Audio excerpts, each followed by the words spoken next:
Hi friends.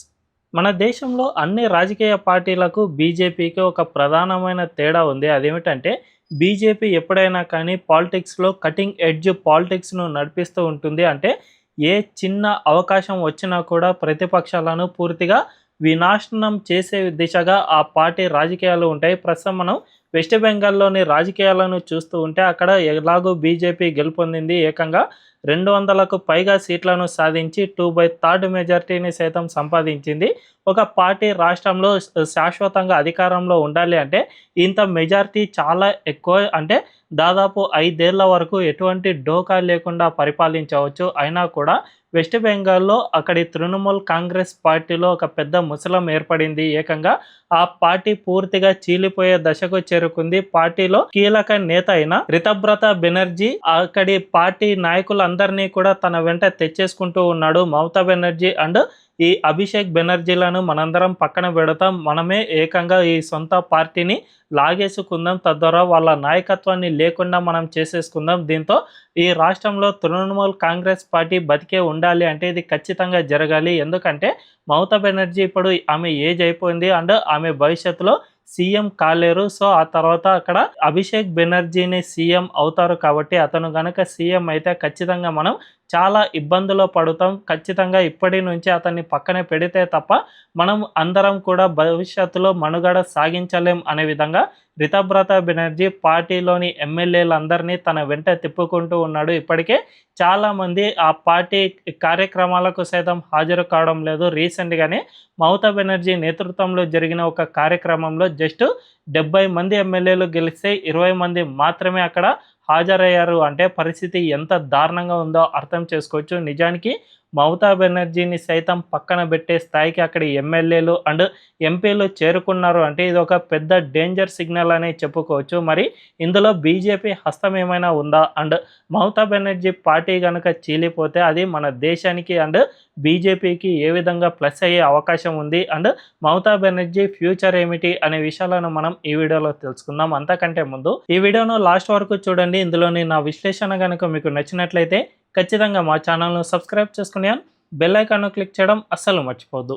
ఇక డీటెయిల్స్లోకి వెళ్తే నిజానికి వెస్ట్ బెంగాల్లో మమతా బెనర్జీ పరిపాలన దాదాపు 15 ఏళ్ల వరకు సాగింది. అంతకుముందు ఆమె విపక్ష నాయకురాలిగా కమ్యూనిస్టు పార్టీని సైతం ఓడించి మరీ అధికారంలోకి వచ్చింది. ముఖ్యంగా కమ్యూనిస్టు పార్టీలో ఉన్న గూండా రాజ్యానికి వ్యతిరేకంగానే ఆమె ఎక్కువగా పోరాటం చేశారు. తద్వారా ప్రజలు సైతం దీన్నే నమ్మారు. కాబట్టి మమతా బెనర్జీకి అధికారం ఇచ్చి కట్టబెట్టారు. ఆమెను సీఎం స్థాయిలో కూర్చోబెట్టారు. అయితే ఆమె ఎప్పుడైతే అధికారంలోకి వచ్చిందో అప్పటి నుంచి ఏదైతే గూండారాజ్‌కు వ్యతిరేకంగా పోరాటం చేసిందో అదే గూండాలను తన పార్టీలో చేర్చుకుంది. తద్వారా అక్కడ పెద్ద ఎత్తున కట్ మనీకి పాల్పడుతూ ఉన్నారు. ఇప్పటికీ మనం వీడియోలను చూస్తూ ఉంటే టీఎంసీ పార్టీ ఆఫీసుల్లో కోట్ల కొద్దీ నగదు దొరుకుతుంది. చిన్న చిన్న కౌన్సిలర్ లాంటి వాళ్ళ ఇల్లే ఏకంగా బంగారు తాపడంతో బెడ్రూమ్లను చేయించుకోవడం, కొన్ని అంతస్తుల భవనాలు ఒక రాజభవనంగా వీళ్ళు నిర్మించుకోవడం, ఇవన్నీ కూడా స్థానికంగా ఉన్న సామాన్య ప్రజల నుంచి పెద్ద ఎత్తున దోచుకున్న డబ్బే అని చెప్పుకోవచ్చు. ఇదే కాకుండా మమతా బెనర్జీ ఏకంగా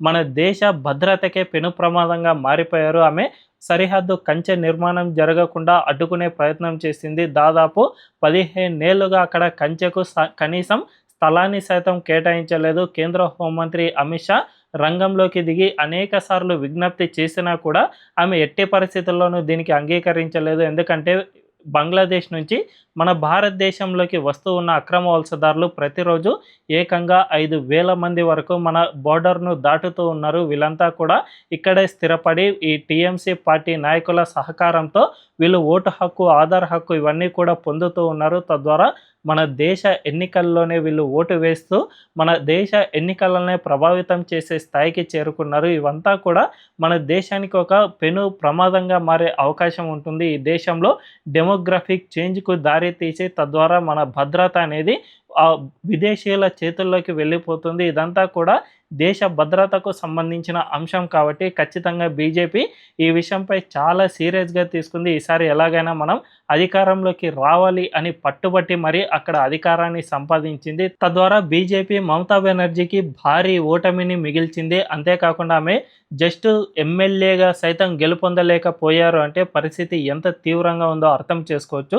సో ఇప్పుడు తృణమూల్ కాంగ్రెస్ పార్టీ అయితే అధికారాన్ని కోల్పోయింది కోల్పోయింది కాబట్టి ఆమె ఖచ్చితంగా భవిష్యత్తులో ఏమైనా చేయగలదు. ముఖ్యంగా మమతా బెనర్జీ మన దేశంలో ఒక డేంజరస్ పొలిటికల్ లీడర్లలో ఒకరు కాబట్టి ఆమె తన అధికారం కోసం ఎంతకైనా తెగిస్తుంది అనే విషయం బీజేపీకి బాగా తెలుసు. అందువల్లనే ఆ పార్టీని మరింత బలహీనం చేసేందుకు, ముఖ్యంగా పార్టీ నాయకత్వాన్ని చేంజ్ చేస్తే ఆ పార్టీ మన దేశానికి తగ్గట్లుగా నడుచుకుంటుంది అనే విషయం బీజేపీకి బాగా తెలుసు కాబట్టి ప్రస్తుతం ఆ పార్టీలో లుకలుకలు అనేవి మొదలయ్యాయి. ఏకంగా రితబ్రత బెనర్జీ వెనుక 50 మంది ఎమ్మెల్యేల వరకు వచ్చే అవకాశం ఉంది అని వార్తలు వస్తున్న నేపథ్యంలో ఇదే గనుక జరిగితే ఖచ్చితంగా ఆ పార్టీ కుప్పకూలిపోయే పరిస్థితికి చేరుకుంటుంది. 50 మంది ఎమ్మెల్యేలు గనుక పార్టీని ఫిరాయిస్తే పార్టీ గుర్తు సైతం వీళ్ళ చేతికి వచ్చేస్తుంది. తద్వారా మమతా బెనర్జీ అండ్ అభిషేక్ బెనర్జీ చేతుల్లో ఏమీ మిగలదని చెప్పుకోవచ్చు. ఇదే గనుక జరిగితే భవిష్యత్తులో మన దేశానికి ఇది ఒక ప్లస్ పాయింట్ గా మారే అవకాశం ఉంటుంది. ముఖ్యంగా ఈ దేశంలో